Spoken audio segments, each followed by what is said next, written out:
One of the most captivating and creative business leaders in the last 50 years is the late Apple co-founder Steve Jobs. He was hailed as a genius and a revolutionary thinker with an eccentric personality that captured the imaginations of business journalists everywhere. Two of those journalists are Brent Schlender, who wrote about Jobs for the Wall Street Journal and Fortune magazine for nearly 25 years, and Rick Tetzelli, former executive editor of Fast Company. Schlender and Tetzelli are also co-authors of the book Becoming Steve Jobs, The Evolution of a Reckless Upstart into a Visionary Leader. We spoke to Tetzelli about Jobs and why they chose to look at his life and his work as an evolution. He's often drawn as half genius, half jerk from birth.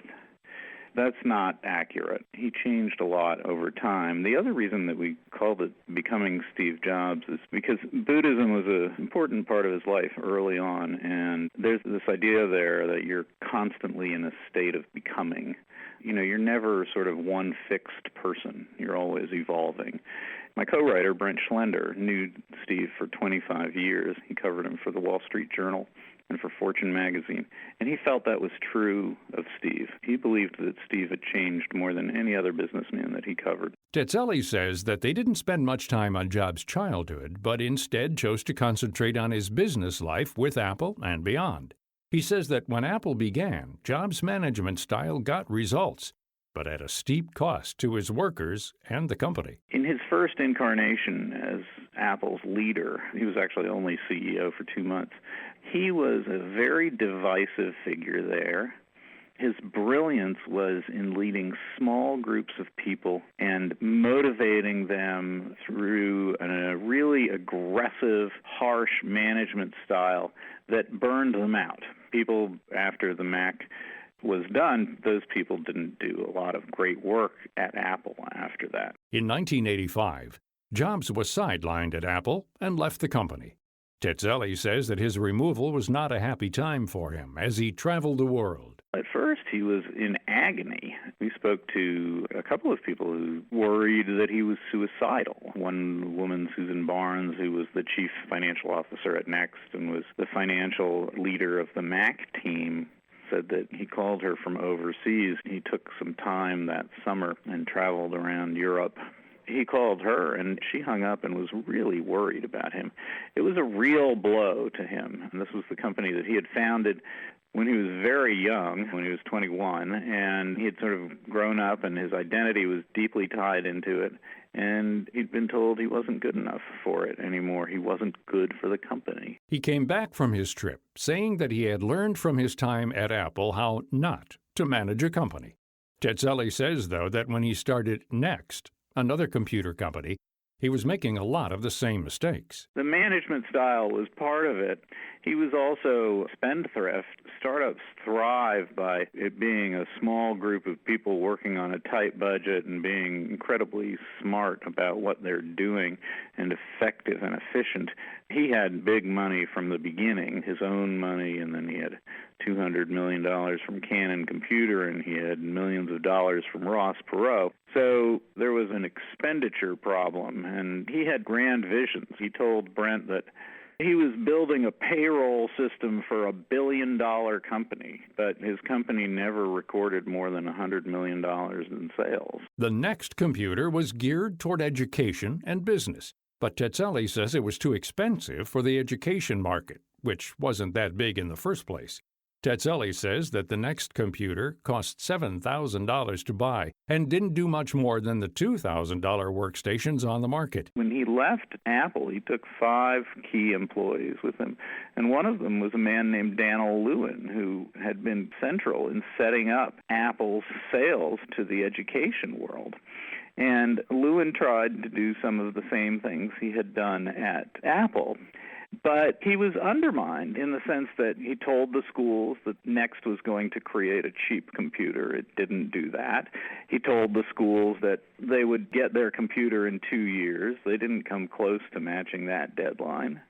Steve just really missed a lot of signals at that point. But luckily, the failure taught him something, and he did take it to heart. Jobs' real love was Pixar, the animation company that created films in the Toy Story franchise, Finding Nemo, Cars, The Incredibles, and Up, to name just a few.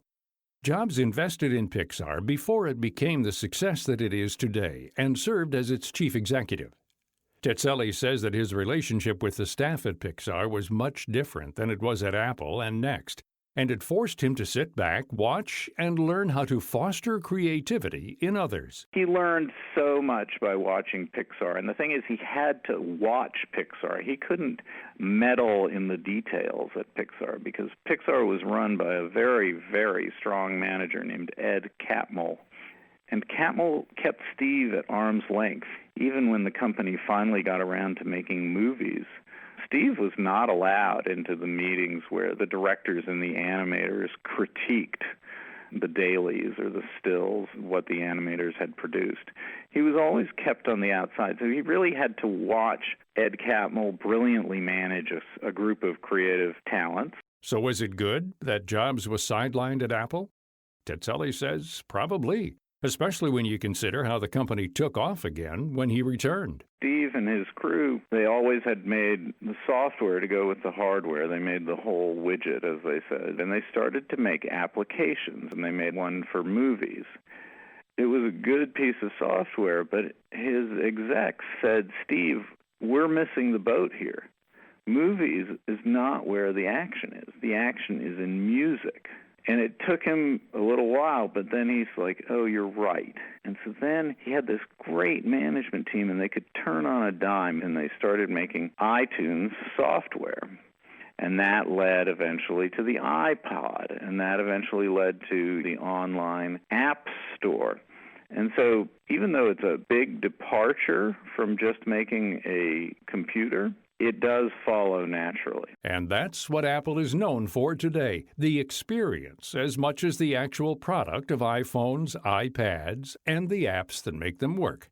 No other technology company has consumers willing to wait outside overnight in all kinds of weather to be the first ones to buy their next big thing, the way Apple does. And that was, in large part, because of Steve Jobs' work. Jobs died from complications due to pancreatic cancer in 2011. But Tetzeli says his legacy lives on in the way Apple has progressed into the consumer market, bringing innovative products like the iPhone to the public, and the way he changed business around the world. His legacy is that he put the power of mainframes in our hands. The iPhone is a transcendent object. It changes everything, really. It makes powerful computing mobile. I also think that the fact that things like design are now part of the common corporate vocabulary, that's a result of Steve Jobs and Apple. Quality, customer service, our expectations of those things have grown tremendously because of the quality and customer service we have received from Apple over the years. You can read about the evolution of Apple co-founder Steve Jobs in business and in life in Rick Tetzeli's and Brent Schlender's book, Becoming Steve Jobs, available in stores and online. For more information about all of our guests, you can log on to our site at viewpointsradio.org. You can also find archives of past programs there and on Apple Podcasts, Google Play, and Spotify. For more behind the scenes, check out Viewpoints Radio on Twitter and Facebook. This segment originally aired in 2015 and was written by Pat Reuter. I'm Gary Price.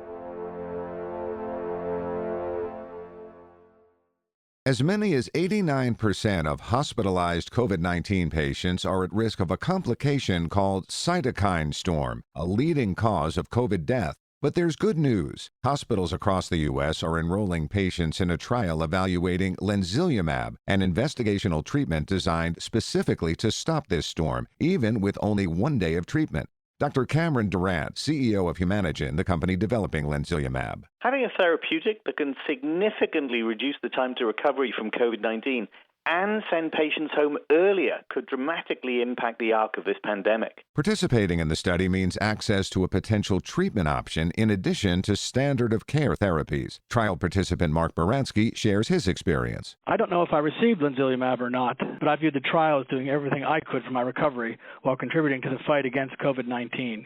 I certainly encourage others to do the same. To learn more and find this trial near you, visit StopStorm.com. That's StopStorm.com. And that's Viewpoints for this week. Viewpoints is a production of MediaTrax Communications. Follow us on Twitter, Facebook, and Instagram to learn more about upcoming shows and find a library of past programs on Apple Podcasts, Google Play, and Spotify. Plus, you'll always find previous segments and more information about our guests at viewpointsradio.org. Join us again next week for another edition of Viewpoints. Coming up on Viewpoints. When I was there, diamond sweepers, they were making the equivalent of like a nickel per carat found. The human and ecological cost of mined diamonds. Then, he did it in such an amiable, almost humorous kind of way. At one point making the joke that he had to live till like 2022 because his contract went that far. The legacy of Jeopardy's Alex Trebek. I'm Marty Peterson. and I'm Gary Price. These stories in depth on your public affairs magazine, Viewpoints.